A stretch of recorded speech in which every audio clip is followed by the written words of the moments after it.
Hoje a gente vai mergulhar de cabeça num capítulo da Bíblia que é um verdadeiro turbilhão, Mateus capítulo 9. É sério, tem de tudo aqui. Milagres, confrontos diretos, chamados que viram o mundo de cabeça para baixo.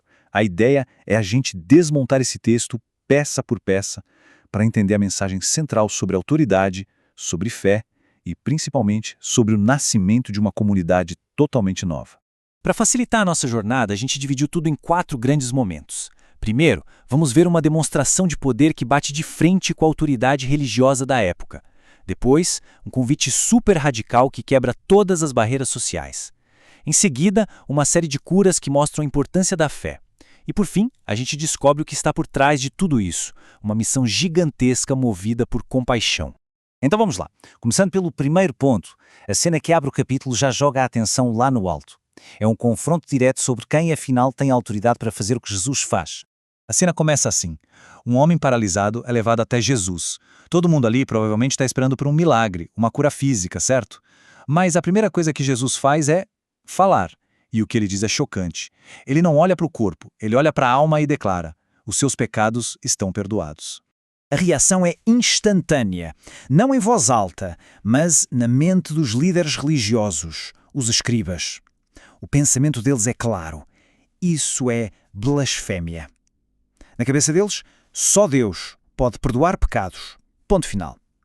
Jesus, para eles, acabou de cruzar uma linha muito perigosa, reivindicando uma autoridade que não era dele.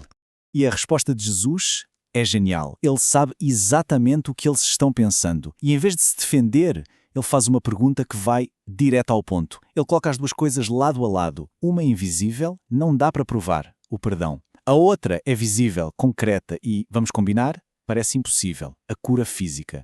Então a pergunta é, o que é mais fácil? De dizer... E aí vem o checkmate. Jesus conecta o invisível com o visível. Ele diz basicamente, para provar que eu tenho autoridade para fazer o invisível, eu vou fazer o visível, o que é mais difícil.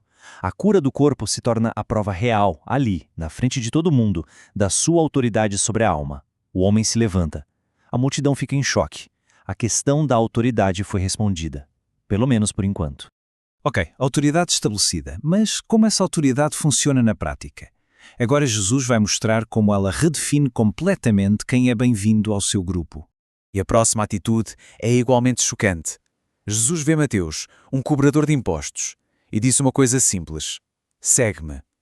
A gente precisa entender o peso disso. Cobradores de impostos eram os piores.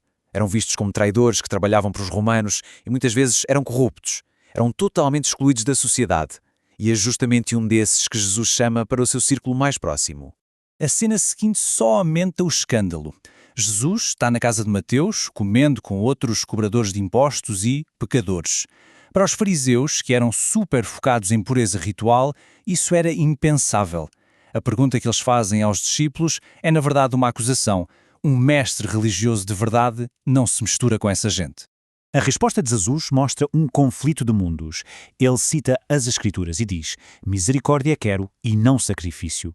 O ponto é o seguinte: enquanto os fariseus se concentravam em regras externas, em rituais para manter a pureza, Jesus focava na compaixão. Ele ia exatamente onde a doença espiritual estava. Ele não veio para quem se acha perfeito, mas para quem sabe que precisa de ajuda. Para deixar essa ideia ainda mais clara, Jesus usa 2 imagens do dia a dia.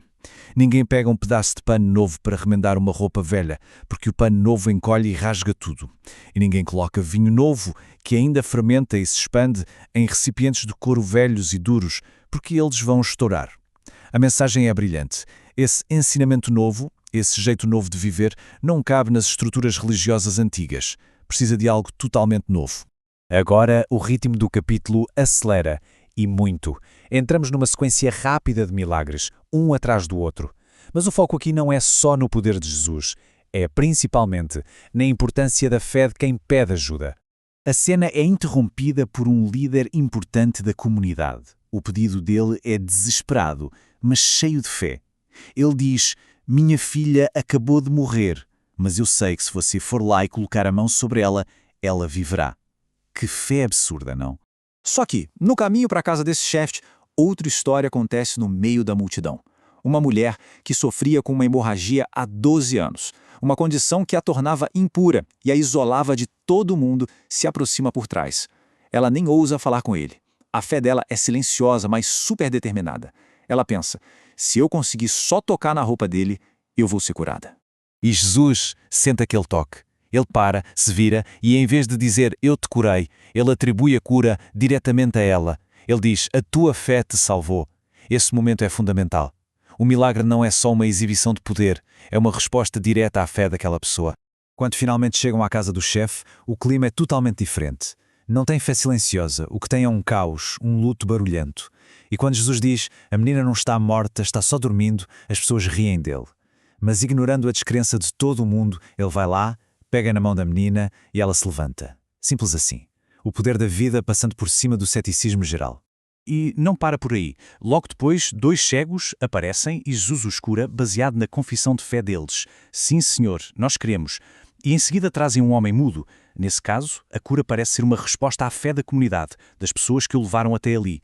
Cada caso é um pouco diferente, mas a fé, seja de uma pessoa só ou de um grupo, está sempre no centro de tudo. E assim a gente chega na parte final, que amarra tudo o que vimos até agora. O foco sai das histórias individuais e se abre para uma visão geral, para as multidões. O texto diz que, ao ver toda aquela gente, Jesus sentiu uma compaixão profunda por elas. E porquê? Porque ele as via cansadas e desgarradas, como ovelhas que não têm pastor. Isso não é uma crítica, é empatia pura. Ele vê pessoas perdidas, esgotadas, sem uma liderança espiritual de verdade. É essa compaixão que move tudo o que ele faz. E dessa compaixão nasce uma imagem muito forte, a da colheita. A ceifa é a necessidade espiritual gigantesca das pessoas. Existe um campo enorme de trabalho a ser feito, de cura, de ensino, de orientação. O problema, segundo ele, não é a falta de trabalho, mas a falta de obreiros, de gente disposta a arregaçar as mangas. E o capítulo termina não com mais um milagre, mas com uma instrução, uma chamada à ação. A solução para as ovelhas sem pastor não é a ação de uma única pessoa, mas a mobilização de muitas. E assim, um capítulo que começou focado na autoridade pessoal de Jesus, termina com o esboço de uma missão que é de todo o mundo. Isso nos deixa com uma pergunta, não é? O que é mais importante aqui? A demonstração de poder ou o convite para participar dessa colheita? É com essa reflexão que o texto nos deixa.